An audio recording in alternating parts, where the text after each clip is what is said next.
make sure you're subscribed to JerCrispy. What's up, y'all? Show's the most, that's the most. JerCrispy? Welcome back to another video. The SpongeBob adoption theory finally solved. See what's going on with this. Make sure you like, comment, subscribe for all our social media. It's gonna pop on the screen. For years, a strange and On the road oddly to 500. persistent theory has floated around the internet. Was SpongeBob SquarePants adopted? And the first time you hear it, it sounds crazy absurd. Like one of those creepy fan theories cooked up at 3 a.m. by someone who's clearly spent way too much time thinking about SpongeBob. Like me, for example. But then you look at his parents, and the confusion starts to make sense. Harold and Margaret SquarePants look nothing like him. They're brown, round, and, well, not very square. So I kind of get why people start raising questions.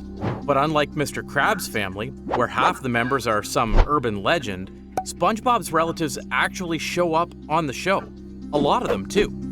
We've seen his grandparents, his cousins. Yeah, because I was about to say, if his cousin squared and stuff, and he's squared, then he can't not be adopted then. Even his great-great ancestors. So what's the big clue that makes fans keep insisting that there's something wrong with SpongeBob's family when the show has already given us the answers? I just can't get this curiosity out of my head. So I'm going to trace this theory from every clue we could find and try to figure out what this adoption mystery actually says about SpongeBob, and maybe even about us. Because if there's one thing I've learned from this channel, it's that the strangest questions often hide the most human truths. Every mystery starts with something small, a tiny detail that's often overlooked. And for SpongeBob's adoption theory, that detail is his parents. Old, brown, round little sea sponges living in a coral home, wearing matching outfits, and sounding like every sweet... But he low-key got, he got his mama eyes. I mean, I guess he got his dad's spots. Elderly couple you've ever met. They're also kind, supportive, and unmistakably cookie-shaped. Now, put them next to SpongeBob and suddenly things don't quite line up. He's yellow, he's square, well, he looks more like a kitchen sponge. Now it's like looking at a bright piece of cheese standing next to two gingerbread cookies. Originally, that's the first big red flag that made fans say, they don't look alike, so maybe he's not theirs? I just realized that argument is something you'd expect from the Krabby Chronicle. Something like a big news headline like, "Local sponge not related to cookie parents." It's funny to think about. I don't know why. Jokes aside, their visual differences definitely look strange on paper. Even as a kid, I remember thinking SpongeBob's parents were just old chocolate cookies who got onto the wrong show. But things actually start to make sense when you pull back and look at the bigger picture, SpongeBob's entire family tree. Because as it turns out, SpongeBob's grandparents are two different kinds of sponges. On his father's side, there's Grandma SquarePants, the warm, brown, round sponge who loves to spoil SpongeBob. You've definitely seen her, always offering him cookies, tea, and hugs every now and then. Yep. But then there's her late husband, Grandpa SquarePants. Yeah, it's still funny. When he went to the rock bottom, he like, man, I should have listened to my grandpa trying to run up the thing in a 90-degree angle. Hey, I'm not your grandfather. A bright yellow, square-shaped sponge. Basically the same look as SpongeBob, just older. So right away, we already see two completely different sponge types under the same roof. Now, there's also another funny thing I used to believe. Maybe Harold and Margaret are just old kitchen sponges that got left underwater too long? You know how the bright yellow sponge you use at home turns brown and floppy after a few weeks? Yeah, that was my childhood logic. But then you remember Grandpa SquarePants existed, and he's also old, yet still perfectly yellow and square. Which means no, this isn't about aging. There are just two different species of sea sponge in this universe, brown and round, yellow and square, and they all exist within the same family. It's just diversity. Even Harold's sibling is a perfect example of this. one brother named Sherm SquarePants, a yellow square sponge capable of shoving an entire watermelon up his nose. Pause. Sherm also has a son, Stanley SquarePants, who is basically SpongeBob's taller, identical twin, except slightly less competent. And then there's another brother, Captain Blue, the hearing-impaired SquarePants, father of cousin Blackjack from the episode Blackjack in Season 5. Both of them are brown and round, like Yeah, Harold. come to find out, Blackjack was the freaking smallest cousin. So small. They did that to do Blackjack so bad. And Margaret. And that's just within SpongeBob's direct relatives. If you zoom out to his ancestors, there's SpongeBuck from the Wild West, or SpongeGar from prehistoric Bikini Bottom. They all look exactly like SpongeBob. So if SpongeBob's shape and color are supposedly what make him different, that difference clearly runs in the family. So, case closed, right? Well, no, obviously not, because if there's one rule with fan theories, it's this. When logic doesn't work, the imagination goes wild. And that's exactly what happens next. When people realize the cookie parents argument doesn't hold up, the theory starts evolving in scale, and not in a way you would expect. You see, one of the biggest smoking guns that completely debunked this whole adoption theory came from one scene, one clip, one tiny weird flashback about SpongeBob in his mother's womb. You know the one from Truth or Square. It shows baby SpongeBob floating peacefully inside his mom's womb, happily eating a Krabby Patty before he's even born. At first, it looks adorable, but then your brain catches up. Wait a minute, sponges don't have wombs. And suddenly, that cute scene becomes one of the most confusing clues. Real sponges don't give birth like mammals. They reproduce by releasing larvae into the water that attach to coral or rocks. Some species do it by budding. So this scene, it's completely impossible in nature. Even if we did pretend the SquarePants family somehow worked like mammals, it still wouldn't make sense for him to remember a day before he was even born, let alone his first fast food meal. In fact, that impossibility might actually be the point of the scene. It's part of a storytelling montage. SpongeBob reminiscing about his past, jumping through exaggerated cartoonish memories. It's more of a sentimental and imaginative segment. You know, he's imagining what it might have been like. Which, if you know SpongeBob, makes perfect sense.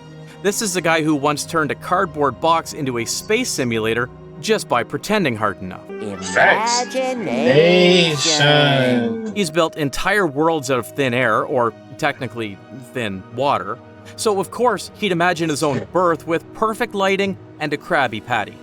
But even here, some people still try to push it further.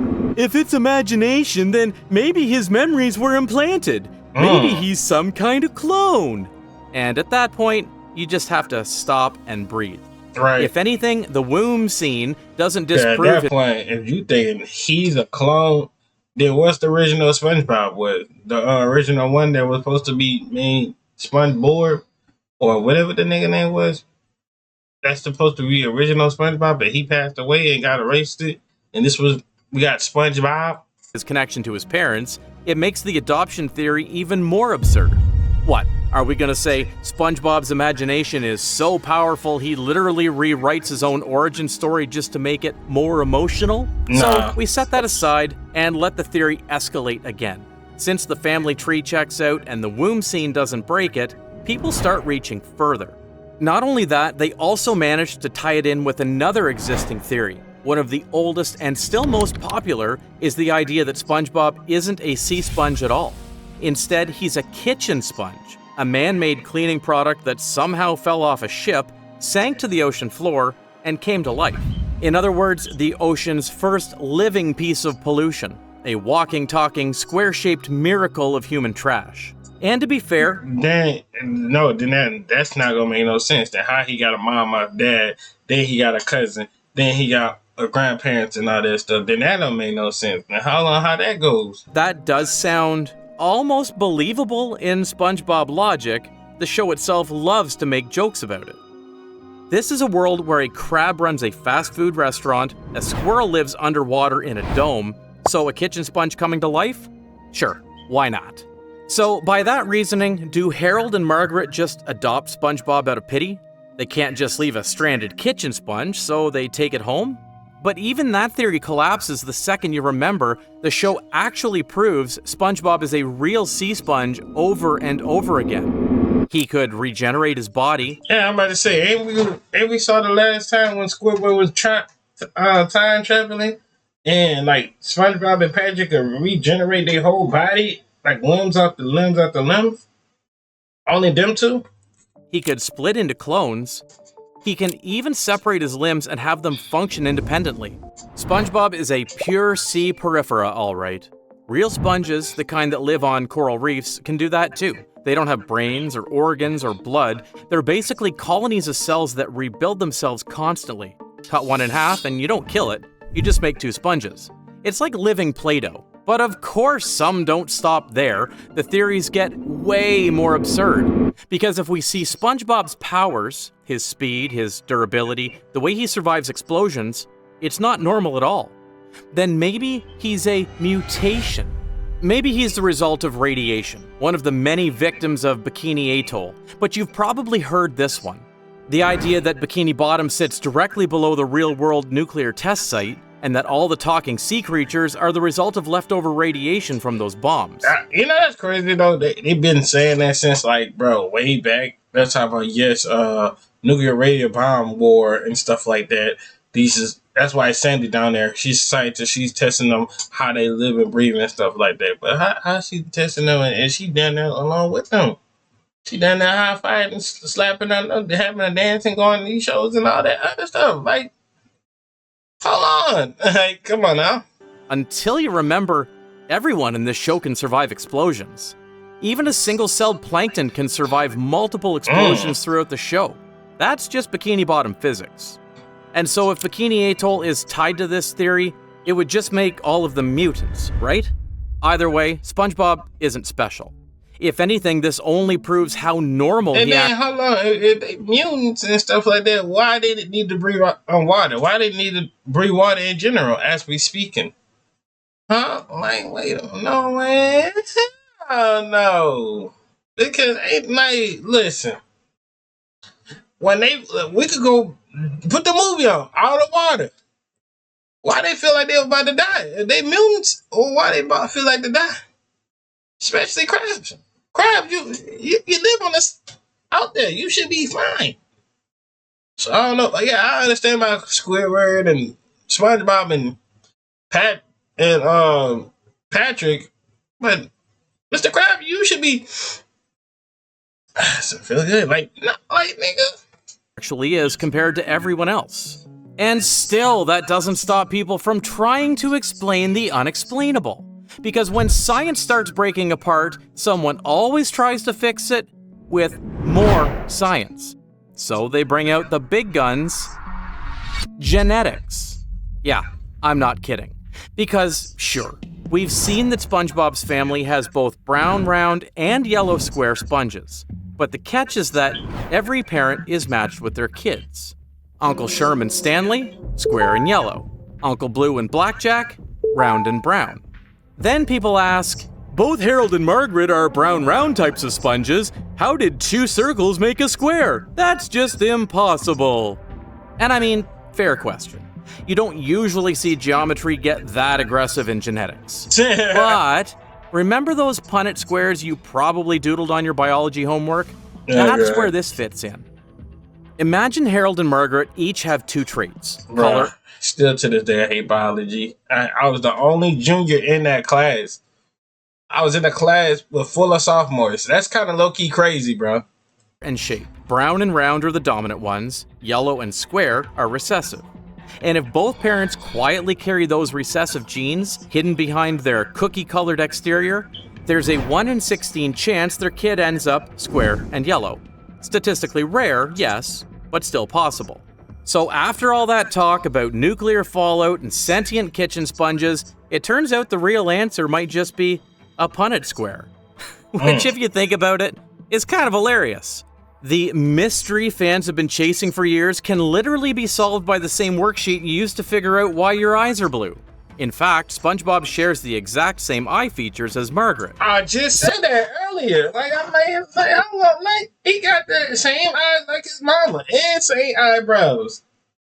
That nigga is mama's son. Like, Oh come no, on now. two random circles don't make squares, You know what I'm but saying? two round sponges carrying the right traits could absolutely make a square one. Ironically, after 4 wild detours, the Cookie Parents, the imaginary womb, the pollution theory, even Bikini Atoll, every clue we found points to the same boring conclusion. Nothing's wrong, everything's normal. Which leaves us with one final question to answer. If there's no secret and no conspiracy, then why does this theory exist at all? Maybe the reason this theory exists in the first place isn't because SpongeBob is shaped differently from his parents, but because his behavior is completely different from his parents. Like I said before, Harold and Margaret are a polite and sweet elderly couple, and so their son is basically a lunatic compared to them. This has also been a running theme with the show.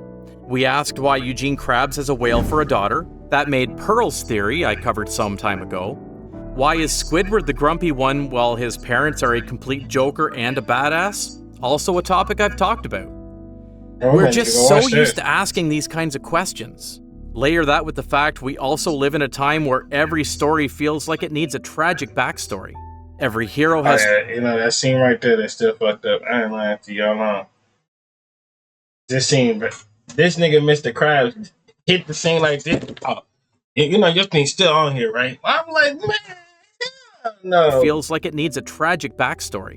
Every hero has trauma, every cartoon needs a dark twist, and every smile is treated like it's hiding something.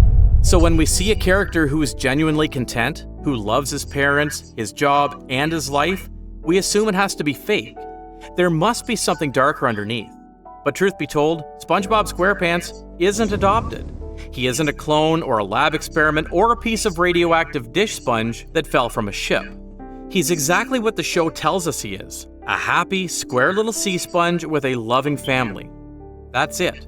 No twist, You sure there's no twist, no nothing, before I click off. no hidden tragedy waiting behind the pineapple door. And in its own quiet way, that's rarer than any secret adoption reveal could ever be. So in the end, SpongeBob's adoption theory doesn't hide any secret parents or lost origins. It never did. Instead, it's about us, about how we keep looking for... Anyways. Hope y'all enjoyed the video. Make sure to like, comment, subscribe, follow our social media, pop on the screen. We're on the road to 500 and I'm out.